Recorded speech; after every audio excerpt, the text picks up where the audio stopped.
नमस्कार, ये आकाशवाणी शिमला है। अब आप राजकुमारी चंदेल से प्रादेशिक समाचार सुनिए। पूर्व मुख्यमंत्री व नेता प्रतिपक्ष जयराम ठाकुर ने आज नई दिल्ली में प्रधानमंत्री नरेंद्र मोदी से मिलकर हिमाचल प्रदेश के आपदा प्रभावित क्षेत्रों में हुए नुकसान के बारे में अवगत करवाया। प्रधानमंत्री ने आपदा से हुए नुकसान के बारे में विस्तार से जानकारी ली और आपदाग्रस्त क्षेत्रों में पुनर्निर्माण व पुनर्वास में हर संभव सहयोग देने का भरोसा दिया। जयराम ठाकुर ने प्रधानमंत्री से इस आपदा में बेघर व भूमिहीन हुए लोगों को जमीन देने के लिए वन संरक्षण कानून में रियायत देने का आग्रह किया ताकि उन्हें सुरक्षित स्थानों पर दोबारा से बसाया जा सके। नेता प्रतिपक्ष ने पुनर्वास व पुनर्निर्माण के लिए एरिया स्पेसिफिक राहत पैकेज देने और प्रदेश में बार बार आ रही प्राकृतिक आपदा के कारणों के अध्ययन के लिए भी प्रधानमंत्री से आग्रह किया। उन्होंने आपदा के दौरान राहत और बचाव कार्य में हर संभव सहयोग प्रदान करने के लिए प्रधानमंत्री का धन्यवाद भी किया।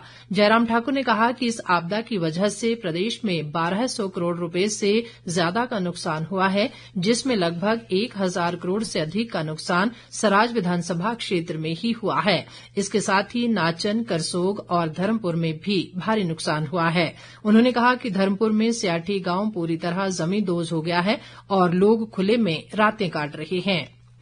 संसदीय कार्यमंत्री किरेन रिजिजू ने कांग्रेस सहित विपक्षी दलों पर संसद में ऑपरेशन सिंदूर पर चर्चा में भाग नहीं लेने का आरोप लगाया है। मीडिया से बातचीत में उन्होंने कहा कि जैसे ही लोकसभा में ऑपरेशन सिंदूर पर चर्चा शुरू होने वाली थी, तभी विपक्ष अपना नया एजेंडा लेकर आया और बिहार में मतदाता सूची के विशेष गहन पुनरीक्षण पर चर्चा के लिए प्रतिबद्धता की मांग की। केंद्रीय मंत्री ने कहा कि विपक्षी दलों की मांग थी कि ऑपरेशन सिंदूर पर चर्चा हो, लेकिन अब वे चर्चा में हिस्सा नहीं ले रहे हैं। जब सबने फैसला कर लिया कि ऑपोजिशन पार्टी और रूलिंग पार्टी मिल करके ऑपरेशन सिंदूर पर चर्चा करेंगे और 16 घंटे आज रात 10 बजे तक बहस होगा, फिर कल भी होगी, तो अचानक चर्चा से 10 मिनट पहले एक कंडीशन लेके आना, ये तो ठीक नहीं है। ये कांग्रेस पार्टी और ऑपोजिशन पार्टी अब ऑपरेशन सिंदूर की चर्चा से क्यों भाग रहे हैं, मैं ये सवाल करना चाहता हूं। केंद्रीय सड़क परिवहन व राजमार्ग मंत्री नितिन गडकरी ने कहा है कि ऊना जिला में हरोली विधानसभा क्षेत्र के तहत स्वां नदी पर झलेड़ा घालूवाल डबल लेन पुल के निर्माण के लिए मार्च 2025 में 36 करोड़ 93 लाख रुपए स्वीकृत किए गए हैं। संसद में राज्यसभा सांसद इंदु गोस्वामी के सवाल के जवाब में उन्होंने ये जानकारी दी। नितिन गडकरी ने बताया कि पंजाब सीमा से झलेड़ा के बीच 4 लेन राष्ट्रीय राजमार्ग को निर्मित करने की योजना को विस्तृत परियोजना रिपोर्ट में शामिल किया गया है। उन्होंने कहा कि इसका निर्माण पीएम गति शक्ति नेशनल मास्टर प्लान के आधार पर किया जाएगा। इस बीच सांसद राजीव भारद्वाज के एक सवाल के जवाब में केंद्रीय मंत्री नितिन गडकरी ने कहा कि बैजनाथ भरमौर उतराला होली सड़क मार्ग को राष्ट्रीय राजमार्ग घोषित नहीं किया गया है।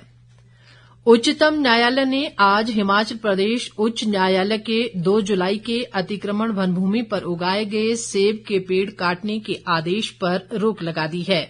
मुख्य न्यायाधीश बीआर गवई, न्यायाधीश के विनोद चंद्रन और न्यायाधीश एनवी अंजारिया की पीठ ने शिमला नगर निगम के पूर्व उप महापौर टिकेंद्र सिंह पंवर की याचिका पर ये आदेश पारित किए।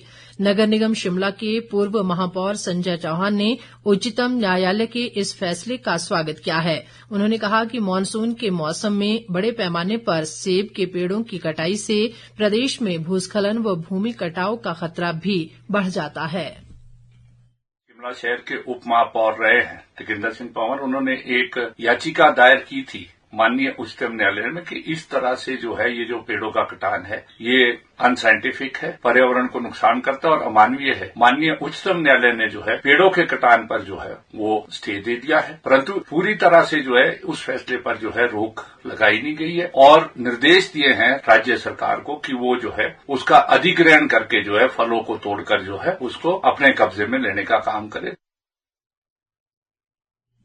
इसी के साथ ये समाचार बुलेटिन समाप्त हुआ। हमारा अगला बुलेटिन आप सुन सकते हैं 6:30 बजे। नमस्कार।